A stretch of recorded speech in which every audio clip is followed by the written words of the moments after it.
इतने सारे सीईओज के साथ इतने बड़े लेवल पर Bharat European union business forum आयोजित होना, ये सब उपलब्धियां विश्व की दो सबसे बड़ी लोकतांत्रिक शक्तियां, इनके बीच हो रहे अभूतपूर्व अलाइनमेंट का प्रतीक है।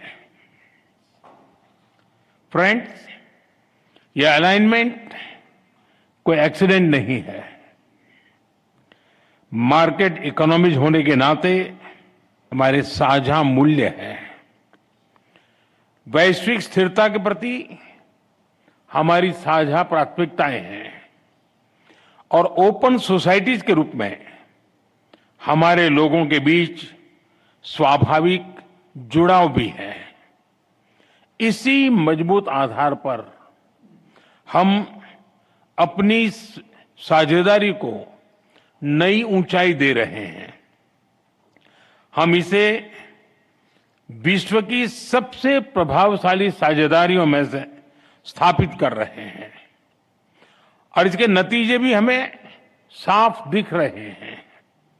पिछले 10 वर्षों में हमारा व्यापार 2 गुना होकर 180 बिलियन यूरो तक पहुंच गया है।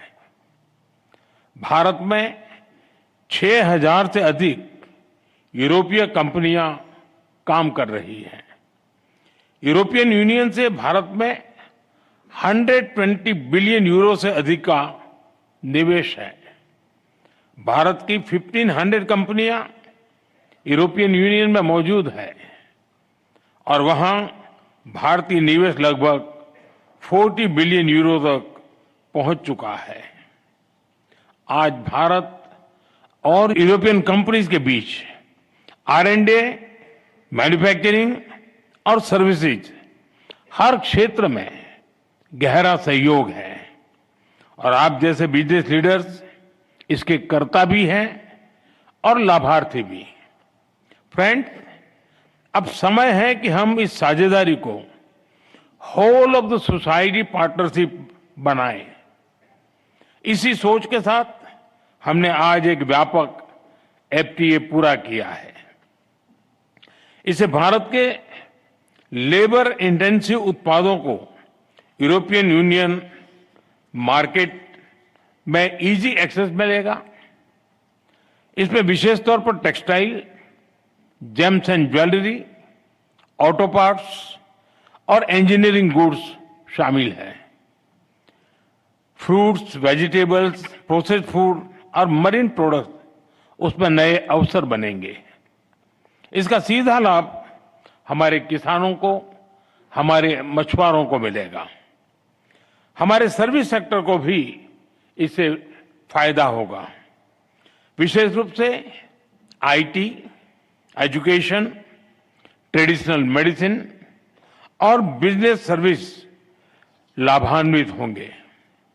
फ्रेंड्स, आज ग्लोबल बिजनेस में बड़ी उथल-पुथल है।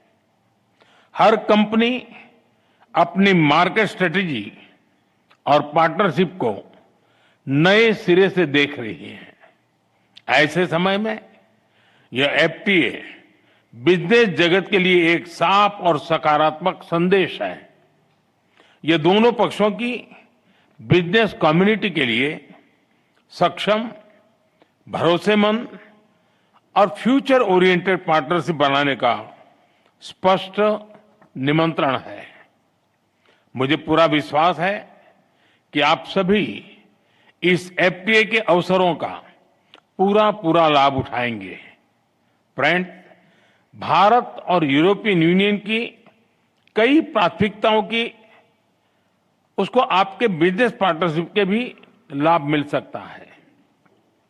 मैं इस संदर्भ में 3 प्राथमिकताओं की बात करूंगा।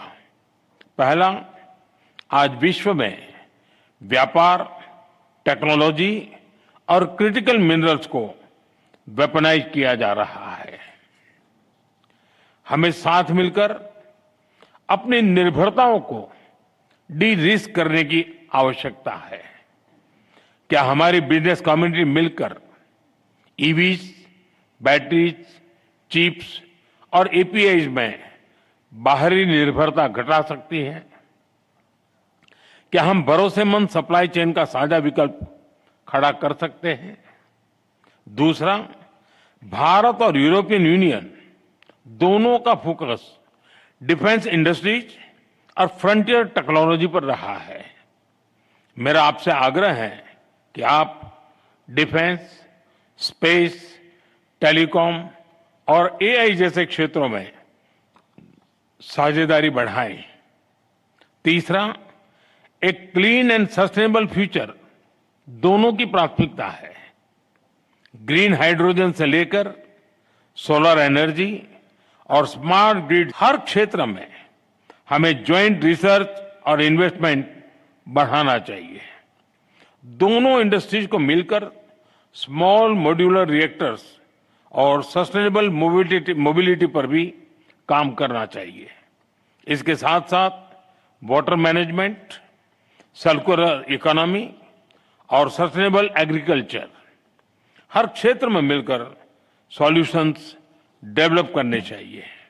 फ्रेंड, आज के इन ऐतिहासिक निर्णयों के बाद अब विशेष जिम्मेदारी आप सभी पर है। अब अगला कदम बिजनेस कम्युनिटी को उठाना है। The ball is on your court. आपके आपसी सहयोग से ही हमारी साझेदारी, ट्रस्ट, रीच और स्केल मिलेगा। आपके प्रयासों से हम शेयर्ड प्रॉस्पेरिटी हासिल कर पाएंगे। आइए हम अपनी अपनी क्षमताएं जोड़ें और पूरी दुनिया के लिए ग्रोथ का डबल इंजन बने। बहुत बहुत धन्यवाद।